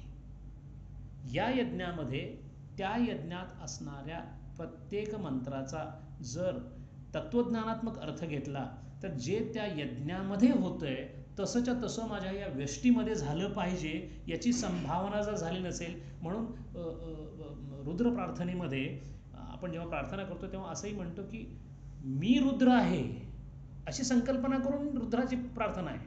याचा अर्थच असा की रुद्र आणि माझ्यामध्ये कोणत्याही प्रकारचं अंतर न राहता, म्हणजे माझ्यामध्ये त्याचा भाव इतका जागृत झाला पाहिजे की मी त्याची पूजा करता करता ती पूजा माझी होती की त्याची होती याची मला जाणीव नाही आली पाहिजे. अशा प्रकारची ज्याच्याकडे पूर्ण स्पष्टता नाही आहे, आपण तो साधनेमध्ये गुंतलेला आहे. म्हणजे सगळ्या प्रकारचे. आता डॉक्टर काकांचं एक उदाहरण आहे त्यांनी दिलेलं की कुठेतरी गणपती अथर्वशीर्ष मेहून चाललं होतं म्हणून ते गेले होते. ते झालं सगळं, जेवण वगैरे झालं आणि नंतर काहीतरी चष्मा विसरला म्हणून परत आलं आणि नवरा बायको भांडत होते. अथर्वशीर्ष त्याचा अर्थ किंबहुना आणखीन एक महत्त्वाची गोष्ट काकांनीच सांगितलेली. अथर्वशीर्षामध्ये गणपतीचं वर्णन पाहून म्हणे गणपती उसळून वर आला आणि काकांना म्हणाला की हे सगळं माझं वर्णन आहे, तुझं काय. म्हणजे आपण करत असलेल्या साधनाची नेमकी जागा ज्याला कळत नाही, अशा 4 प्रकारची जी लोक आहेत ती सगळी प्रेयसाकडे धावतात. आता वेगळ्या पद्धतीने करॉलरी म्हणून जर आपण अर्थ लावायचं ठरलं तर आपण प्रेयसाकडे धावतो. या 4 मधलं आपल्याकडे काय आहे एवढं बघणं जरुरीचं आहे. साधनाचं अज्ञान, फलाचे अज्ञान, दुर्विवेक आणि व्यामिश्री भूतेव म्हणजे नेमक्यापणाची ज्ञान उणीव. पुढे त्याने एक उदाहरण सुद्धा दिलेलं आहे की जसं हंस पाणी आणि दूध हे वेगळं करतो, नीर क्षीर विवेकी तू हंस हंस हा बको बका असं म्हणतात. अशा पद्धतीनं जो करतो त्याला संपरित्य म्हणजे संपूर्णपणे परीक्षण करणारा असं म्हटलेलं आहे. असा जो असेल, जो हंस प्रवृत्तीचा असेल, त्याला मात्र श्रेयस आणि प्रेयस हे बाजूला करता येतील. त्याचं कारण असं आहे की गुरु, लघु आणि आलोच्य. गुरु म्हणजे मोठं काय आहे, छोटं काय आहे. लघु म्हणजे हलकं काय आणि वजनदार काय आहे. आलोच्य म्हणजे एखाद्याची आलोचना करणे, म्हणजे डेलिबरेट करणे किंवा त्याच्याबद्दल विचार करणे. असा ज्याच्या स्वभावाचा भाग बनलेला आहे. सम्यक परिगम्य मनसा लोच्य गुरुलाघव विविन्नक्ती. अशा प्रकारे जो आपल्यासमोर आलेल्या प्रत्येक प्रसंगाचा, विचाराचा, शारीरिक क्रियेचा विचार करतो, तोच फक्त श्रेयसाच्या पूजेला योग्य असतो असं आचार्य म्हणतात. त्यांनी प्रेयची सुद्धा एक छोटीशी व्याख्या पण परत पुढे दिलेली आहे, थोडंसं वर्णन दिलेलं आहे. पशुपुत्र बंधू मित्र हा इति प्रेय. जो या 4 लोकांमध्ये अडकलेला आहे, पशु, पुत्र, बंधू, मित्र, थोडक्यात म्हणजे जो नात्यांमध्ये अडकलेला आहे. जो काते कांता कस्ते पुत्र, भजगोविंदमध्ये आचार्यांनी सांगितलेलं की कोण बायको, किंवा तुकारामाने सांगितले की हो का पुत्रपत्नी बंधू त्याचा तोडावा संबंधू. याचा अर्थ असा म्हणजे की पत्नीला घरातून बाहेर काढावं असं नव्हे, पण जी भावना पत्नी म्हणून ज्या पद्धतीची माझ्याकडे आहे त्या पद्धतीची ती असू नये. कशी असावी? रामकृष्णांसारखी असावी. रामकृष्णां इतपत जरी नसेल तरी रामकृष्णांसारखी तरी होऊ शकते. असं जर झालं तर मंदोल्प बुद्धी म्हणजे त्याचा ॲक्विजिशन आणि प्रोटेक्शन, योग आणि क्षेम हे जे अभ्युदयाशी सारखं जोडलेलं असतं ते जोडण्याच्या ऐवजी आपलाच योग आणि क्षेम त्याच्याकडे जाईल. योगक्षेमम वहाम्यम असं होऊ शकतो. श्रेयस हा त्यागमार्ग आहे आचार्य म्हणतात. प्रेयस हा भोगमार्ग आहे. त्यागमार्ग असण्याचं कारण असं आहे की श्रेयस हा मार्ग निर्विषय आनंदाचा मार्ग आहे. विषयांपासून होणारा आनंद हळूहळू हळूहळू बाजूला काढून त्यातला विषय बाजूला काढायचा आणि आनंद आपल्याकडे ठेवायचा आहे. या प्रक्रियेला श्रेयसाकडे जाणे किंवा त्यागाकडे जाणं असं म्हणतात. या उलट भोगमार्ग जो आहे तो विषयानंदाचा मार्ग आहे. भोगमार्ग हा विषय नसेल तर भोग नाही, आणि विषयातून मिळणारा आनंद म्हणजेच भोग. जेवढा विषयानंदाकडे जाणार आहे तो शांत आहे, तो बांधणार आहे. तो शांत आहे म्हणजे परिमित आहे, तो अखंड असू शकत नाही असं त्याचं वैशिष्ट्य असं आचार्य म्हणतात. तो बांधतो म्हणजे तो बंधनाचा मार्ग आहे. या उलट निर्विषय आनंद जो आहे, जो त्यागातून मिळतो, जो श्रेयसामुळे मिळतो, तो मात्र अनंत आहे आणि तो मुक्ती देणार आहे. अशा पद्धतीने त्यांनी हे आहे. म्हणून तुकारामांचा एक ओवी आहे, नामाउनी काय वाऊगी चावट वाया वटवट हरिविना. हे बाकी जे काही चाललंय प्रेयस त्याला त्यांनी नावच असं दिलंय, वाऊगी चावट वाया वटवट हरिविना. हरी सोडून जे जे काही आहे ते तसंच्या तशा पद्धतीने ते प्रेयसामध्ये जमा होतं. पुढच्या श्लोकामध्ये असं म्हणतात, सत्वम प्रियान प्रिय रूपांश कामान अभिध्यायन नचिकेतो अंत्यस्त्राक्षी नैताम शृंकाम वित्तमयीं वाप्तो यस्यां मज्जन्ति बहवो मनुष्याः. प्रियान म्हणजे ज्याच्यामुळे मला मोद मिळतो किंवा आनंद मिळतो, अशा गोष्टी, प्रिय गोष्टी. पुत्राधिक, आचार्याने अगदी स्पष्टपणे केलेले की पुत्राधिक. प्रिय रूपांश म्हणजे ज्याच्यामुळे मला, ज्या गोष्टी मला आल्हाददायक आहेत, ज्या एकदम जवळच्या आहेत त्या प्रियान आहेत, ज्या थोड्या दूरच्या आहेत पण तरीसुद्धा मला हव्या आहेत त्या प्रिय रूपांश आहेत. म्हणजे पहिल्या याच्यामध्ये पुत्राधिक येतात, दुसऱ्या याच्यामध्ये अश्व, ग्रह आणि अप्सरा अशा येतात. कामान म्हणजे ज्या ज्या मला इच्छा होतात, आणि इच्छा ज्या आहेत त्या इच्छा या माझ्या प्रेयसाकडे जाणारा माझा दुवा आहे. प्रेयस तिथंच आहे, मी इथंच आहे. मला आणि त्याला बांधणारी जी साखळी आहे ती साखळी म्हणजे माझे कामान किंवा काम किंवा माझी इच्छा आहे. ही इच्छा जो केवळ त्या इच्छेच्या आहारी गेलाय, ज्याला श्रेयसाबद्दल कपर्दिक सुद्धा माहिती नाही, तो तर त्यात पूर्ण बुडालेलाच असतो. इतका की तो जो श्रेयसाच्या मागे लागलाय त्याची हेटाळणी सुद्धा करतो की त्याला आयुष्य कळालेलं नाही म्हणून. किंबहुना या प्रकारचे लोक कधीतरी आपल्याला भेटतात आणि म्हणतात की मला एकदा 2 मिनिटात काय ते जरा सांग बघूया, उपनिषद वगैरे काय असतं. हा जो अप्रोच आहे, हा जो त्याच्याकडे बघण्याचा आहे, त्याचं कारणच असं आहे की त्यांना असं वाटतं की जे मी करतोय ते इतकं योग्य आहे, हा कुठल्या तरी चुकीच्या मार्गाला लागलाय, आणि हे सगळं जे काही लिहिलेलं आहे हे काहीतरी काही लोकांनी एक आपला काहीतरी प्रकार काढलेला अशा पद्धतीची ज्याची आहे त्याचं कारण असं की ते कामामध्ये प्रेयसामध्ये पूर्ण गुंतलेले आहेत. मात्र साधकाची अवस्था वेगळी आहे. तो धड श्रेयसाकडे जात नाही कारण प्रयत्न कमी पडतो, प्रेयसातून सुटत नाही, आणि या दोन्हीच्या मध्ये त्याची मात्र प्रचंड ससे होलपट चाललेली असते. आणि या ससे होलपटीचं उत्तर म्हणूनच शास्त्रांचा अभ्यास आणि गुरूंची कृपा आपल्याला लागते, कारण ते एकट्यानं करता येण्यासारखं काम नाही आहे. म्हणून आपल्या विचारांची दृढता श्रेयसाकडच्या व्हावी आणि माझे प्रेयसाकडचे विचार जे आहेत ते दुर्बल होत जावेत म्हणून सत्संगती, गुरुसंगती, शास्त्र अभ्यास इतकी तयारी आणि मग स्वअभ्यास अशा पद्धतीने ते व्हावं लागतं. इथे एक खूप चांगला या डिझायर्स किंवा कामांच्या जो दुवा आहे प्रेयसाचा आणि आपला जोडणारा, याच्याबद्दल एक सूफी वचन आहे, ते खूप चांगलं आहे. तो असं म्हणतो की दुःखी आहात की नाही आहात. कोणीही सांगेल की आहे दुःखी, केव्हा केव्हा तरी सुख होतं पण बहुतेक वेळेला काहीतरी चिंता, विवंचना, दुःख, त्रास हा चालू आहे. तो असं म्हणतो की बेखुदी म्हणजे देवापासून दूर, बेखुदी बेसबब नहीं Ghalib, it is not without reason. काहीतरी कारण आहे, कुछ तो है जिसकी पर्दादारी है. कशामुळे ते होतंय याच्यावर मात्र पडदा पडलेला आहे. तो पडदा काढण्याचं काम या श्लोकांमध्ये आपल्याला दिसतंय. बेखुदी बेसबब नहीं गालिब, कुछ तो है जिसकी पर्दादारी है. दिलों में जगा का जो मुकद्दमा है, आपल्या हृदयामध्ये या दोन्हीतलं काय ठेवायचं याची जी लढाई आहे, दिलों में जगा का जो मुकद्दमा है आज उसकी फिर रुबकारी है. एक नवीन प्रसंग आला की परत ते युद्ध चालू. फिर उसी बेवफा पे मरते हैं. प्रेयस या जगातल्या प्रत्येक गोष्टीवर परत आत्ता ठरवलेलं असतं तोपर्यंत परत त्याच्यात जातो आपण. फिर उसी बेवफा पे मरते हैं, फिर वही जिंदगी हमारी है, असं तो म्हणतो. बेखुदी बेसबब नहीं गालिब, कुछ तो है जिसकी पर्दादारी है. आणि तो जो पडदा आहे किंवा तो जो आहे तो इथे आचार्यांनी सांगण्याचा प्रयत्न केला आहे. म्हणून या तिन्हीतून बाहेर पडायचं असेल तर अभिध्यायन, पॉन्डरिंग किंवा विचार करणे, चिंतन करणे, अत्यस्राक्षी त्यक्त्वान म्हणजे नचिकेतानी आपल्या विचारांनी प्रेयसाचा पूर्णपणे विरोध करून श्रेयसाची निवड केल्यामुळं ते म्हणतात की नैताम शृंकाम, म्हणून तो आता यमानी त्याला त्याच्या गळ्यामध्ये एक शृंका म्हणजे एक माळ घातली होती. 3ऱ्या वराच्या वेळेला नचिकेताच्या गळ्यामध्ये एक माळ घातली होती.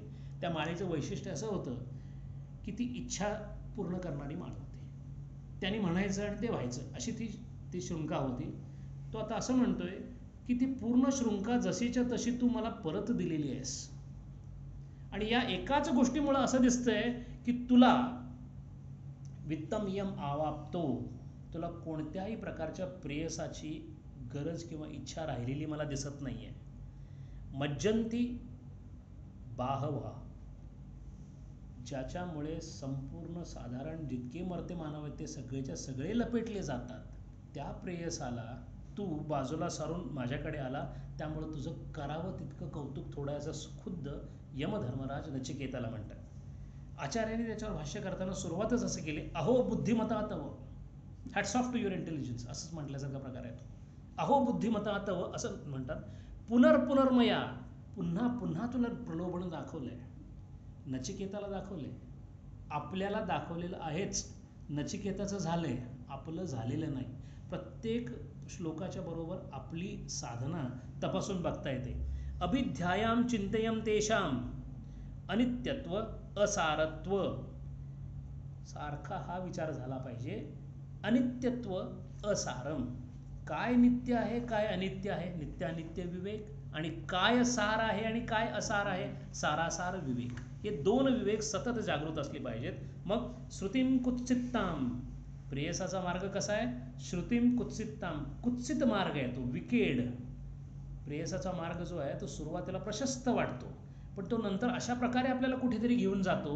म्हणून ते म्हणतात श्रुतीम कुत्सिताम मूढाः मुह्यम, जो खरोखरच मूर्ख असतो तो खरोखरच हे पाहून वेडा होऊन जातो प्रेयसाला, आणि तिथे तो मुह्यम मूढा मुह्यम झालेला असतो.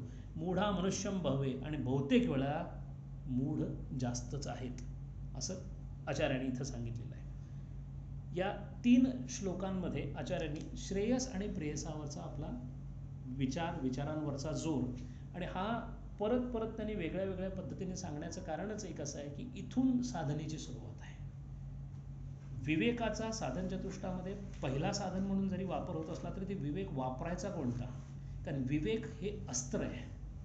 ते कशावर चालवायचं आणि त्या अस्त्राने कशाचे 2 तुकडे करायचे ते सांगणारा हा भाग आहे. पहिली गोष्ट म्हणजे त्याचे तुकडे करण्यासाठी ते अस्त्र आपल्याकडे हवं, कारण दुर्विवेक असेल तर सांगितलेलंच की प्रेयसाकडे आपण वळू, पण असं गृहीत धरू की ते अस्त्र आपल्याकडे आहे. मग ते अस्त्र मिळवावं कसं? विवेक जर मिळवायचा असेल तर तो कशा कशा पद्धतीने मिळवता येईल? विवेक हा मुळातच बुद्धीचा गुणधर्म आहे. तो बुद्धीचा गुणधर्म जर असेल तर त्या प्रमाणात त्यानुसार मग बुद्धी हवी असेल तर ती सत्वगुणाची आहे. सत्वगुण हवा असेल तर सत्वगुण मिळेल अशा पद्धतीची वर्तणूक हवी, तशा प्रकारचं कर्म व्हायला हवं. पण तशा प्रकारचं कर्म व्हायला पाहिजे म्हणजे केव्हा केव्हा, जेव्हा जेव्हा पॉसिबल असेल तेव्हा तेव्हा, जेव्हा जेव्हा म्हणजे केव्हा तर अनंत जन्माचे. आणि तशा प्रकारचं कुठे ना कुठेतरी पुण्यकर्म आपण केलेलं असल्यामुळंच अशा प्रकारचा अभ्यास करायला तरी कमीत कमी आपण एकत्र येऊ शकतो. याचा अर्थ आत्ता आपल्याकडे ज्याला आपण सूक्ष्म आणि तीव्र अशा प्रकारची बुद्धी आपल्याकडे आहे असं गृहीत धरायला काही हरकत नाही. त्याशिवाय कठोपनिषदाला आपण हात घातला नसता. पण याच्याबरोबरच एक मोठी महत्त्वाची जबाबदारी आपल्यावर येते की जर कठोपनिषद समजण्या इतपत बुद्धी जर तुमच्याकडे असेल तर मग श्रेयस आणि प्रेयस हे कोणतं हे न कळण्या इतपत विवेक तुमच्याकडे कमी आहे असं म्हणता येत नाही. आणि म्हणून साधनेच्या दृष्टीने अभ्यास करताना कठोपनिषदांमधून एक गोष्ट आपल्याला दिसते की नचिकेत निश्चित ध्येयाकडे पोचणारा तो, ज्याच्या पायाशी बसलाय तिथे गुरुकृपा फक्त बाकी आहे. शास्त्रकृपा संपलेली आहे, ईश्वरकृपा तर निश्चितच आहे, गुरु समोर आहे. आता राहिली आहे फक्त आत्मकृपा. तो आत्मकृपेच्या उंबऱ्यावर बसून गुरूंच्या हाताला धरून कठोपनिषदाची वाटचाल करतोय. मी माझ्या चित्तशुद्धीच्या पायरीवर आहे आणि चित्तशुद्धीच्या पायरीवरून मला उपासनेकडे जायचं आहे. उपासनेकडून मी मग माझ्या गुरुकृपेसाठी प्राप्त होईल, कारण गुरु माझ्यासाठी तिथं तयार असतील. त्यामुळे दोघांच्या साधनेमध्ये जरी अंतर असलं तरी नेमका उद्देश माहिती करून घेण्यासाठी कठोपनिषद निश्चित अशा प्रकारचा मार्ग दाखवतो. म्हणून हे 3 श्लोक त्या दृष्टीने महत्त्वाचे आहेत. हरिओम. ओम पूर्णमदः पूर्णमिदं पूर्णात् पूर्णमुदच्यते पूर्णस्य पूर्णमादाय पूर्णमेवावशिष्यते. ओम शांति.